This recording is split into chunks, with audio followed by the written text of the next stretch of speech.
Bonjour et bienvenue. Aujourd'hui, on s'attaque à une étape absolument fondamentale pour toute start-up, le positionnement stratégique. C'est vraiment ça qui va faire la différence entre un projet qui brille et un autre qui se perd dans la masse. Alors, vous êtes prêts? Prêts à définir la place unique que votre projet mérite sur le marché? Vous avez une super idée, peut-être même un produit incroyable, mais vous avez cette impression de crier dans le vide. Ça, c'est le symptôme classique d'un positionnement qui n'est pas au point. Il faut être lucide. Dans un marché complètement saturé, être bon, eh bien, ça ne suffit plus. Il faut être visible et encore plus important, il faut être mémorable. C'est là précisément que le positionnement entre en jeu. Allez, on plonge dans le vif du sujet. Il faut bien comprendre que ne pas travailler son positionnement, ce n'est pas juste une petite erreur. Non, c'est une vraie erreur stratégique. Une erreur qui peut carrément couler un projet avant même qu'il ait pris le large. Voyons ensemble pourquoi c'est vital. Concrètement, qu'est-ce qui se passe quand on a un positionnement flou? D'abord, la croissance freine. Logique, personne ne comprend vraiment ce que vous proposez. Ensuite, votre message est complètement brouillé, ce qui rend les clients hésitants. Ils ne savent pas pourquoi vous choisir, vous plutôt qu'un autre. Et le résultat final? Une perte de crédibilité qui, pour une jeune boîte, peut être fatale. Cette citation, elle illustre parfaitement cette bataille pour l'attention. Il faut imaginer que dans la tête des clients, l'espace est limité et très disputé. L'objectif, ce n'est pas juste d'exister, c'est d'occuper l'une de ces fameuses et précieuses places mentales. C'est ça le véritable enjeu de votre positionnement, réussir à conquérir une de ces places. Bon, on a assez parlé des risques. La question maintenant, c'est comment on passe de l'invisibilité à l'évidence. Eh bien, la bonne nouvelle, c'est qu'il existe une méthode claire, structurée pour construire un positionnement solide. Voyons ensemble comment faire, pas à pas. Avant d'aller plus loin, soyons bien clairs sur la définition. Le positionnement, en fait, c'est l'art de sculpter la perception.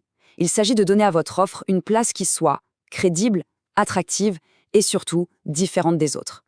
Et il ne faut jamais oublier que tout ça, ça se joue à un seul endroit, dans la tête de vos clients. La méthode en soi est assez simple et logique. Ça se passe en 3 temps. D'abord, analyser qui sont les autres acteurs sur le marché, qu'est-ce qu'ils font. Ensuite, identifier qu'est-ce qui vous rend vraiment unique. C'est quoi votre proposition de valeur singulière. Et enfin, l'étape cruciale, visualiser. Là, on va littéralement cartographier le champ de bataille pour trouver votre position idéale. Et justement, pour cette étape de visualisation, il y a un outil qui est juste génial, la carte perceptuelle, ou ce qu'on appelle aussi le mapping. C'est un simple graphique, mais il donne une vue d'ensemble de tout le paysage concurrentiel en un seul coup d'œil. C'est un peu l'arme secrète pour dénicher les opportunités. Alors comment ça marche concrètement? En fait, le principe est super simple. On choisit 2 critères qui sont pertinents pour les clients. Ça peut être par exemple le prix versus la qualité, ou le côté traditionnel face à l'innovation. On dessine 2 axes et on place les concurrents dessus. Et là, les zones vides qu'on voit apparaître, eh bien, ce sont les opportunités. Ce sont les fameux océans bleus, ces espaces encore inexplorés où votre start-up peut vraiment s'épanouir. La théorie, c'est bien, mais la pratique, c'est toujours mieux, n'est-ce pas? Alors passons à des exemples concrets pour voir comment tout ça s'applique dans la vraie vie. Et surtout pour apprendre à éviter les pièges classiques qui pourraient faire dérailler votre projet. Prenons l'exemple de l'eau en bouteille. Un produit simple en apparence.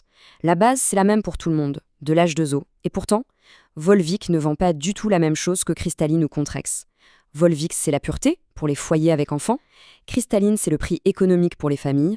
Et Contrex, c'est le partenaire minceur. On a donc 3 positionnements, 3 cibles, 3 énormes succès pour un produit qui est quasiment identique.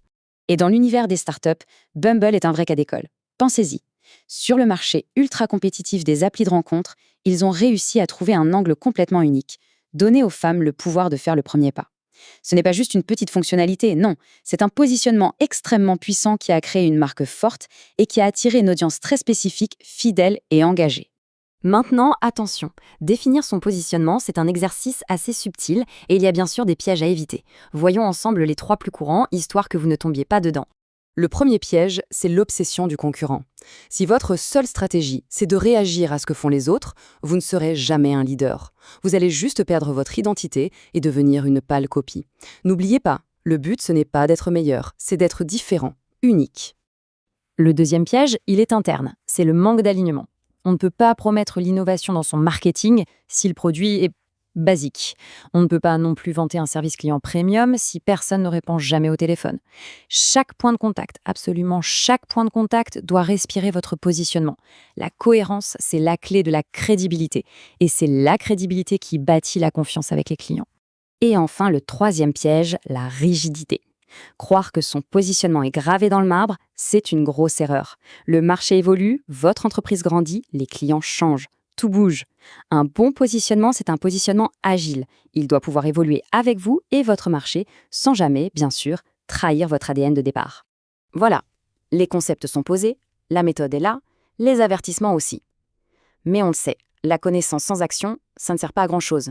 Il est donc temps de passer à la pratique, de transformer la théorie en votre réalité. Et pour vous aider à passer à l'action, tout de suite, on vous a préparé quelques outils. Vous allez trouver un template de la carte perceptuelle prête à l'emploi. Il y a aussi une checklist pour valider la force de votre positionnement et même un prompt d'IA pour le challenger un peu et pour avoir un regard neuf. La conclusion, c'est cette question. C'est la question fondamentale à laquelle chaque entrepreneur, chaque créateur doit apporter sa propre réponse. Ne la laissez pas en suspens. C'est en définissant très clairement cet espace que vous allez transformer votre idée en une marque forte, une marque qui dure. Maintenant, c'est à vous de jouer.